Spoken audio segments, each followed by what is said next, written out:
Hey everyone, today I'm going to do 3 ups and 3 downs for Eberron Rising from the Last War. This book came out in November of 2019 and officially brought the Eberron setting into 5th edition. Let's jump right in, and we're going to lead off with a down, and that has to do with the maps. Maps are one of my favorite things about Dungeons & Dragons. I like world maps, regional maps, town maps, encounter maps, everything. Overall, there is a shortage of maps in this book. Most of what it does have is lacking. The encounter maps that are provided are pretty good. They're by Dyson Logos, and he always does a great job. So those are wonderful maps. The reason this is a down, however, is because, first of all, the world maps in this book are exactly the same ones that were in the 4th edition campaign guide. They created this great new book for 5th edition, and they couldn't commission some new world maps. I question that. It would have been nice if they got some new ones to get a slightly different take on it, but recycled content for me just doesn't get it done. But the more egregious problem with the maps has to do with Sharn. And Sharn is the Waterdeep of Eberron. It is the most complicated city. It's got a lot going on, but as you can see, all they provide you for Sharn is the exact same cross-sectional view that was in the 4th edition campaign guide. Another missed opportunity to create something great. They don't even give you any top-down views that let you see where all these different districts are, how everything relates to each other. There are a couple encounter maps that show like one block within the town, but nothing really that falls into the category of an actual map of Sharn. So that's quite disappointing that not only do they not have the maps of Sharn in here, but they just recycled the same exact one from the 4th edition campaign guide, and that just doesn't do it for me. Next thing I want to talk about that is also a down is the included adventure. There is a brief 15-page adventure in here that's supposed to be an introduction to Eberron. And unfortunately, if anybody is going to play this adventure as their introduction to Eberron, they're going to be quite disappointed, and they probably will never play Eberron again. Most of the adventure is role-playing and trying to figure out what different NPCs are doing.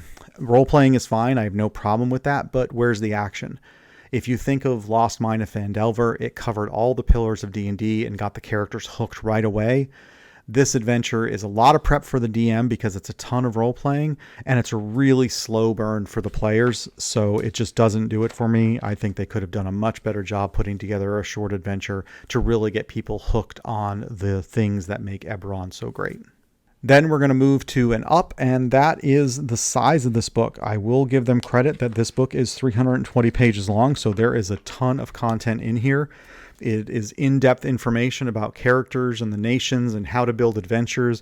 They even have a bestiary if that's your things. While the maps are lacking, they definitely did not skip out on the information that they did include, so that's wonderful.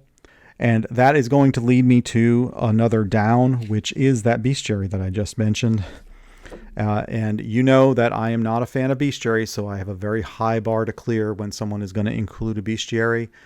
This one is disappointing for me because it's not creatures that are specific to Eberron. What you have is variants of creatures that could exist elsewhere, but they just built some changes to them. For instance, there's dinosaurs, and there's some hags, and there's some elementals, and a few NPCs that use some of the Eberron races. But most everything that you see in here is things that could exist anywhere in any world. There's not much that it makes it specific to Eberron, and that's kind of a disappointment for me. I would have much rather that this bestiary be stuff that really is creatures you would only find in Eberron. It would have made it much more special for me. So let's turn our attentions to another up, and for this one, it has to do with the adventure building aspects of this book. There's a huge section with a lot of great information about creating campaigns that are specific to Eberron. You get samples of the types of adventures that could work and background information about dragon marks and the last war that you can be used as the foundations of a story. There's a bunch of tables to help you generate villains and other content. And there's a great section about NPCs you might find while traveling on the lightning rail. There's a little redemption in this chapter for the lack of Sharn maps, because there is a map with one block of Sharn and some really nice tables of events that might occur while you're on the streets of Sharn. But overall, that doesn't make up for that. But as far as adventure creation, this section really does get it done. There's a lot of wonderful stuff in this section to help you build out your campaign in Eberron, especially if you're just getting started and you haven't used it before. So really good stuff there. And then the last thing that is an up, and that is character options. This is the core of any campaign guide, and it really does not disappoint. There are 4 new races that you get in this book, in addition to 2 variants of existing races with an Eberron flavor added to them.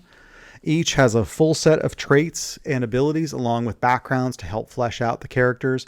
There are some notes about other races like dwarfs that are where they give you some flavor text, but they don't actually add any mechanics. So that's not so great, but because there's so much other information here that's wonderful, I'm not going to detract from it too much for that. It also covers a lot about the dragon marks, which is a really key part of Eberron. So having that information is really helpful. You get a ton of information about patrons and how they can help you with your campaigns. So just a lot of wonderful things in this book for creating characters that are very specific to Eberron and the things that are going on in that world. So very well done with that section. Did I get it right? What do you think of Eberron? Let me know in the comments what your thoughts are. Make sure you subscribe, and you'll definitely want to check out this video. Until next time, take care.